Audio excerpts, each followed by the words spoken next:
साथियों, विकसित भारत के लिए अगले 2 दशक बहुत अहम है और इसमें आने वाले 5 साल में हम अनेक बड़े पड़ाव पार करने वाले हैं। हमारे बहुत सारे एनर्जी गोल्स 2030 की डेडलाइन के हिसाब से अलाइन किए गए हैं। साल 2030 तक हम 500 gigawatt renewable energy capacity add करना चाहते हैं। साल 2030 तक भारतीय रेलवे ने नेट जीरो कार्बन एमिशन का टारगेट रखा है। साल 2030 तक हम हर साल 5 million metric ton green hydrogen कर सके, ये हमारा लक्ष्य है। हमारे ये टारगेट्स काफी एम्बिशियस लग सकते हैं, लेकिन बीते 10 साल में जो भारत ने हासिल किया है, उससे ये विश्वास पैदा हुआ है कि ये टारगेट्स भी हम जरूर हासिल कर लेंगे। फ्रेंड्स, बीते 10 साल में भारत 10th लार्जेस्ट से 5th लार्जेस्ट इकोनॉमी बना है। बीते 10 वर्षों में हमने अपनी सोलर एनर्जी जनरेशन कैपेसिटी को 32 टाइम्स बढ़ाया है। आज भारत दुनिया का तीसरा सबसे बड़ा सोलर पावर जनरेटिंग नेशन है। हमारी non fossil fuel energy capacity 3 गुना बढ़ी है। भारत G20 देशों में पेरिस समझौते के लक्ष्यों को पूरा करने वाला पहला देश है। भारत कैसे अपने लक्ष्य समय से पहले प्राप्त कर रहा है, इसका एक और उदाहरण है इथेनॉल ब्लेंडिंग। आज भारत 19% इथेनॉल ब्लेंडिंग कर रहा है। इससे फॉरेन एक्सचेंज की सेविंग हुई है और सब्सटेंशियल फार्मर रेवेन्यू जनरेट हुआ है। साथ ही CO2 एमिशंस में सिग्निफिकेंट कट भी आया है। हम अक्टूबर 2025 से पहले ही 20% इथेनॉल मैंडेट अचीव करने की राह पर है। आज भारत की बायोफ्यूल्स इंडस्ट्री तेजी से ग्रो करने के लिए तैयार है। हमारे पास 500 मिलियन मैट्रिक टन्स का सस्टेनेबल फीडस्टॉक है। इंडिया की G20 प्रेसिडेंसी के दौरान ग्लोबल बायोफ्यूल्स अलायंस बना और लगातार एक्सपांड हो रहा है। इससे 28 नेशंस और 12 इंटरनेशनल ऑर्गेनाइजेशंस जुड़ चुके हैं।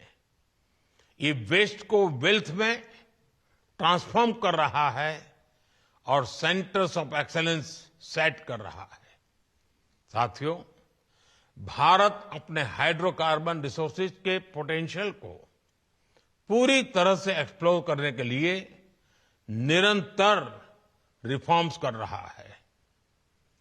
बड़ी डिस्कवरीज और गैस इंफ्रास्ट्रक्चर के व्यापक विस्तार के कारण हमारा गैस सेक्टर एक्सपांड कर रहा है।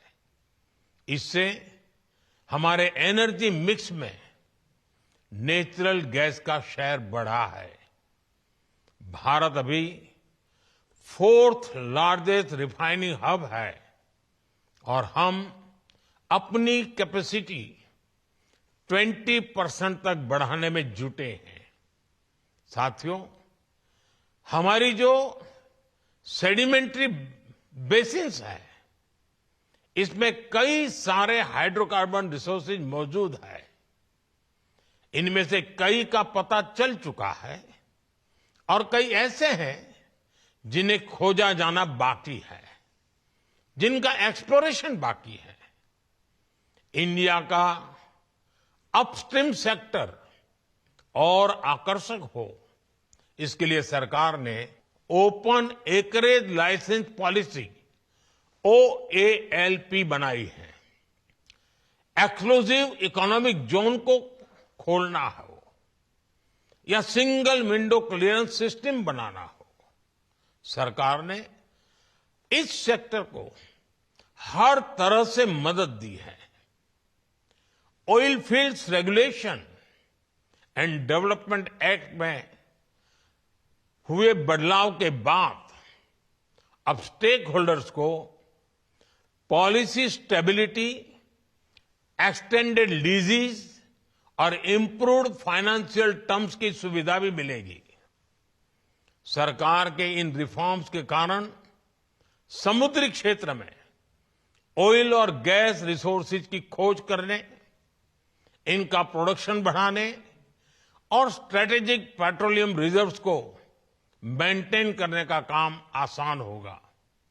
साथियों, भारत में कई डिस्कवरीज और बढ़ते पाइपलाइन इंफ्रास्ट्रक्चर के कारण नेचुरल गैस की सप्लाई बढ़ रही है और इसी कारण आने वाले समय में नेचुरल गैस का उपयोग भी बढ़ने वाला है। इन सारे क्षेत्रों में आपके लिए निवेश की बहुत सारी संभावनाएं बन रही हैं। साथियों, आज भारत का बहुत बड़ा फोकस मेक इन इंडिया पर है, लोकल सप्लाई चेन पर है। भारत में पीवी मॉड्यूल सहित अनेक प्रकार के हार्डवेयर की मैन्युफैक्चरिंग के लिए भी बहुत संभावनाएं हैं। हम लोकल मैन्युफैक्चरिंग को सपोर्ट कर रहे हैं। 10 साल में भारत की solar PV module manufacturing capacity का विस्तार हुआ है। ये क्षमता 2 गीगावाट से बढ़कर करीब 70 गीगावाट हो गई है। पीएलआई स्कीम की वजह से ये सेक्टर और आकर्षक हो गया है। इससे high efficiency solar PV modules की मैन्युफैक्चरिंग को बढ़ावा मिला है। साथियों, बैटरीज और स्टोरेज कैपेसिटी के सेक्टर में इनोवेशन और मैन्युफैक्चरिंग दोनों के लिए बहुत अवसर हैं।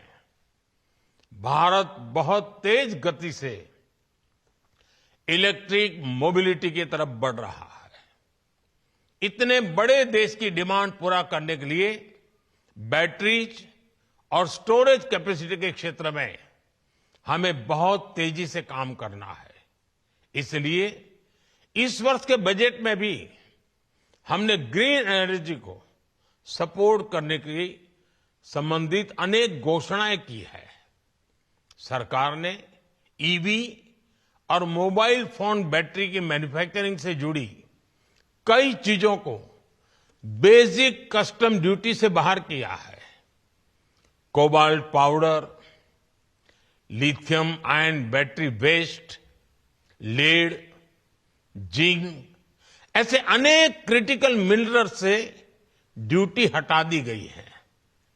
नेशनल क्रिटिकल मिनरल्स मिशन भी भारत में एक सशक्त सप्लाई चेन के निर्माण में बड़ी भूमिका निभाएगा। नॉन लिथियम बैटरी इकोसिस्टम को प्रमोट करने की दिशा में भी हम आगे बढ़ रहे हैं। इस वर्ष के बजट में हमने न्यूक्लियर एनर्जी सेक्टर को भी ओपन कर दिया है। एनर्जी में हो रहा हर इन्वेस्टमेंट नौजवानों के लिए नई जॉब्स क्रिएट कर रहा है, ग्रीन जॉब्स के अवसर बना रहा है। साथियों, भारत के एनर्जी सेक्टर को मजबूती देने के लिए हम इसे जनता की पावर से लेस कर रहे हैं। हमने देश के सामान्य परिवारों और किसानों को ऊर्जादाता बनाया है। बीते साल हमने पीएम सूर्यघर मुफ्त बिजली योजना शुरू की। इस योजना का स्कोप सिर्फ एनर्जी प्रोडक्शन तक ही सीमित नहीं है।